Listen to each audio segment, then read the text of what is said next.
ලෝකයේ පුරා මිලියන ගණනක මිනිස්සුන්ගේ ජීවිත නිහඬවම විලිගන්නා අපේ ශරීරය සම්පූර්ණයෙන් ඇතුළතින්ම දී කරලා දාන නිදන්ගත රෝගයක් තියෙනවා. ඒ භයානක රෝගය තමයි දියවැඩියාව කියන්නේ. එහෙමත් නැත්නම් ඩයබටික්ස් කියන්නේ. අපි ගන්නා ආහාර ශක්තිය බවට පත් කිරීමට උදව් වෙන ඉන්සියුලින් හෝමෝනය ශරීරයට හරියාකාරව නිෂ්පාදනය කරගන්න බැරි, භාවිතා කරගන්න බැරි වුණාම හරි තමයි මේ දරුණු රෝගී තත්ත්වය ඇති වෙන්නේ. ඉතින් අපි කාටත් නිතරම අහන්න දකින්න ලැබෙන මේ සුලභ රෝගය වර්තමානයේ වෙද්දී භයානක වසංගතයක් බවට පත් වෙලා ඉවරයි. ඒත් ගොඩක් අය මේ ගැන හරියට අවබෝධයක් නැහැ කියලා අපිට දකින්න ලැබෙන හින්දා විශ්මිතලව අපි තීරණය කළා මේ භයානක වසංගතය එහෙමත් නැත්නම් නිහඬ මාරයාගෙන් ගැලවෙන්න අපේ හෙළ වෙදකමේ හැංගිලා තියෙන මහා බලගතු ස්වාභාවික රහස් පහක් හෙළිදරව් කරන්න.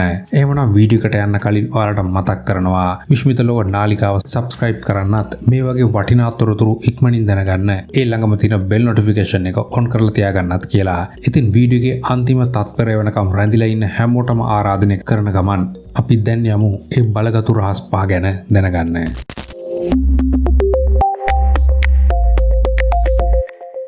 දියවැඩියාව ඔයාගේ ශරීරයට ඇතුළු වී ඇති බව හඳුනාගන්නේ කෙසේද?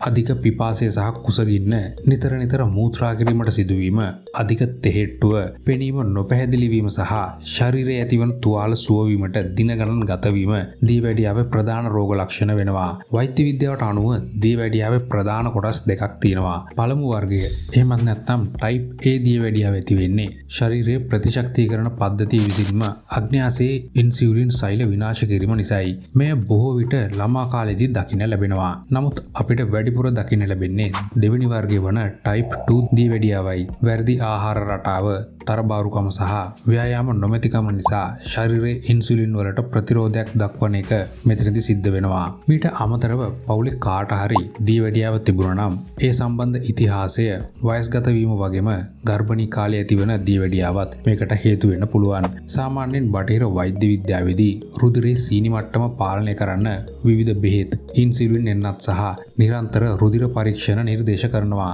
ඒත් ඔයා දන්නවද බටහිර ප්‍රතිකාර ගන්න ගමන් අපේ මුළුතැන්ගේ සහ ගෙවත්තේ තියෙන දේශීය ඖෂධ වලින් මේ රෝගේ ඉතාමත් සාර්ථකව පාලනය කරන්න පුළුවන් කියලා. ඉතින් මම දැන් කියන්න හදන රහස් බෙහෙත් ටික ඔයාලගේ ගෙවත්තේ තියෙනවද කියලා බලන්නකෝ. පස්වෙනි බෙහෙත් එක තමයි කරවිල. කරවිල වල අඩංගු සුවිශේෂී රසායන සංයෝග ශරීරයේ ඉන්සියුලින් සංවේදීතාවයේ ඉහළ නංවනවා. දියවැඩියාව නිසා ඇතිවන ඔක්සිකාරක ආතතිය අඩු කරන්නත් මේකට පුළුවන්. ඔයාට පුළුවන් උදේ පාන්දර හිස් බඩ කරවිල යුෂ වීදුරුවක් පානය කරන්න. එහෙමත් නැත්නම් කරවිල පෙති වතුරේ තම්බලා ඒ වතුර ටික තේ එකක් විදිහට පානය කරන්න. මීට අමතරව ඔයාගේ ආහාර වේලට ව්‍යංජනයක් විදිහට එකතු කරගන්නත් ඉතාම ගුණදායක ඖෂධයක් තමයි කරවිල කියන්නේ. හතරවෙනි එක තමයි ලෝක ප්‍රසිද්ධ ලංකාවේ කුරුඳු. කුරුඳු වලින් අපේ ශරීරයේ තියෙන ඉන්සියුලින් ක්‍රියාකාරීත්වය අනුකරණය කරනවා. දවසකට කුරුඳු කුඩු ග්‍රෑම් එකක් හරි 6ක් හරි ආහාර වලට එකතු කරගන්නවා කියන්නේ ශරීරයේ සීනි මට්ටම සැලකිය යුතු විදිහට අඩු වෙනවා කියලා පර්යේෂණ වලින් තහවුරු කරලා තියෙනවා. මීට අමතරව කුරුඳු තේ භාවිතා කළොත් දියවැඩියාවෙන් එන සංකූලතා වළක්ව ගන්නත් පුළුවන් වෙනවා. තුන්වෙනි බෙහෙත් එක තමයි ආයුර්වේදයේ සඳහන් වන ගුල්මර්. එහෙමත් නැත්නම් සීනි විනාශ කරන්නා විදිහට හඳුන්වන මස් බැද්ද ශාකය. මස් බැද්දවල තියෙන අපූර්ව ගුණය තමයි මේ කොළ කටට දාලා හපපු ගමන් දිවේ තියෙන පැණි රස දැනෙන රස ප්‍රතිග්‍රාහක දුර්වලලා යන එක. රස ප්‍රතිග්‍රාහක දුර්වල වුණ ගමන් සීනි කන්න එන ආශාව නැති වෙනවා වගේම අග්න්‍යාසයේ ඉන්සියුලින් ස්‍රාවය උත්තේජනය කරනවා. වීලි මස් බැද්ද කොළ තම්බලා ඒකේ වතුර තේ එකක් විදිහට බිව්වොත් ගොඩාක් හොඳ ප්‍රතිඵල ලබා ගන්නත් පුළුවන්. දෙවෙනියට තියෙන බෙහෙත් එක තමයි මහදුරු කියන්නේ. මහදුරු ඇටවල ඉන්සියුලින් ස්‍රාවය වැඩි කරන සංයෝග ගොඩාක් අඩංගු වෙනවා. රාත්‍රියේදී මහදුරු ඇට වතුරේ පොඟවලා තියලා උදේ පාන්දර හිස් බඩ ඒ පොඟවපු වතුර පානය කිරීම දියවැඩියා රෝගීන්ට ඉතාමත් ගුණදායක සරල ප්‍රතිකර්මයක්. පළවෙනි බෙහෙත් එක තමයි කෝමාරිකා කියන්නේ. කෝමාරිකා ජෙල් වල අපේ ලේ වල තියෙන සීනි මට්ටම ස්වාභාවික අඩු කරන්න පුළුවන් අසිරිමත් බලයක් පවතිනවා. කෝමාරිකාවල තියෙන ප්‍රතිශක්තිකරණ ගුණය නිසා දියවැඩියා රෝගීන්ගේ තුවාල ඉක්මනින් සුව වීමටත් උදව් කරනවා. ඒ වගේම කෝමාරිකා ජෙල් වතුර එක්ක මිශ්‍ර කරලා ජූස් එකක් විදිහට බීමට ගන්නත් පුළුවන්.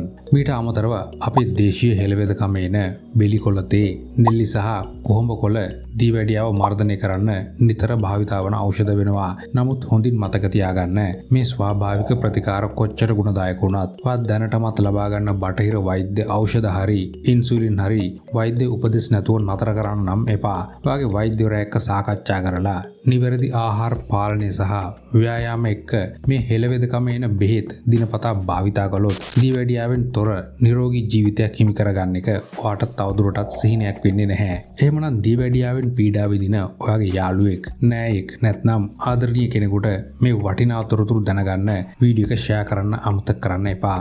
ජීවත් වෙන පොඩි කාලේ අපි හැමෝම ආසයි ලෙඩක් දුකක් නැතුව සතුටින් ජීවත් වෙන්න. ඉතින් ඒක ඔයාට මට සහ අපි හැමෝටම පොදු කාරණාවක්. කෙනෙක් නිරෝගී වෙන්න පුංචි දෙයකින් හරි උදව් වෙනවා නම් ඒ දේ මගහරින්න එපා. එහෙමනම් මේ වගේ වටිනා තොරතුරු නිරන්තරයෙන් දැනගන්න අපේ විශ්මිත ලෝක YouTube නාලිකාව එක්ක දැන්ම එකතු වෙන්න කියලා මතක් කරන ගමන් අදට මම ඔයාලගෙන් සමුගන්නවා. ඔයාට නිරෝගීමත් වාසනාවන්ත දවසක් වේවා.